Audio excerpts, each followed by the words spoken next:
Hey guys, the following video is brought to you by American Collectors Insurance. Stick around towards the end for some more information. Hey guys, this is Joey with American Collectors Insurance. Thanks for tuning in.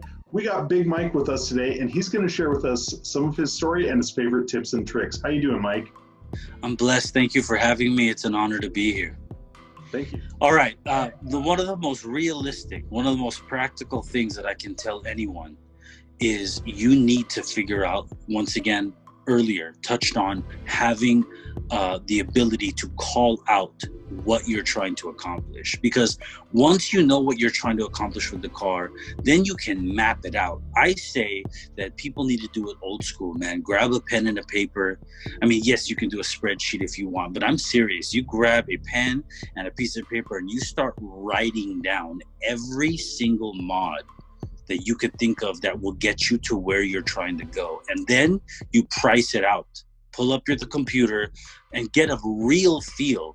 And if the number that comes to the total, if that number freaks you out, you need to reassess what you're doing, right? Or the timeline that you had thought you were going to do it in. Because people, if you don't go into it, you are going to, that's why there's always projects that are for sale. That's why there are always half-finished cars, because aside from the occasional, life-changing circumstances, which happen to people, there's a lot of people who just simply get in over their head. I was burned when I was younger and I didn't know how to do things. I ended up, being burned by people in shops. And that's a big motivator to help you learn how to do things yourself, or be a little bit more serious in how you decide who you're going to work with, right?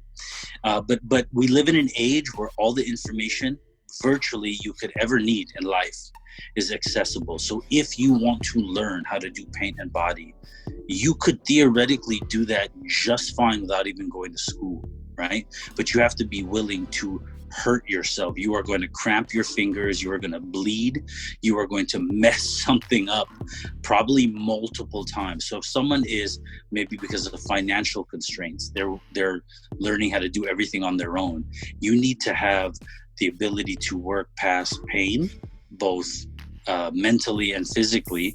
And you're going to cross thread something, you're probably going to snap a bolt somewhere, which is the worst place ever, not an accessible one. You're going to paint something or forget to wear a mask and start sanding fiberglass and just realize you're destroying your lungs. And there's just a whole set of ways that you could go about it. But in the end, truthfully, hard work and studying. I say study and do the work. If you want to do it yourself, study and do the work. And if not, focus on the design part and find reputable, quality, experienced people who specialize in that, and be willing to pay them what they deserve to help create your vision. Okay, so Big Mike, why don't you tell people where they can follow you and get a hold of you and get in touch with the Think Bigger project? Oh, okay, perfect. My personal Instagram is at the Big Mike, TheBigMike. My vlogs, my photography, journalistic work, the events I host from the US to the UK to Asia, you'll be able to see all of those things there on my personal IG. The Think Bigger project is just that, thinkbiggerproject.com. So really that's it. My personal Instagram, Think Bigger project website. And those are the hubs, and I communicate with people, so feel free to comment, DM, and I will respond. It's just a way to keep in touch with the world, and so those are the perfect ways to to follow along and support. Cool, sounds good. All right, go to www.americancollectors.com to get your free quote today and see how much you can save. Thanks for watching.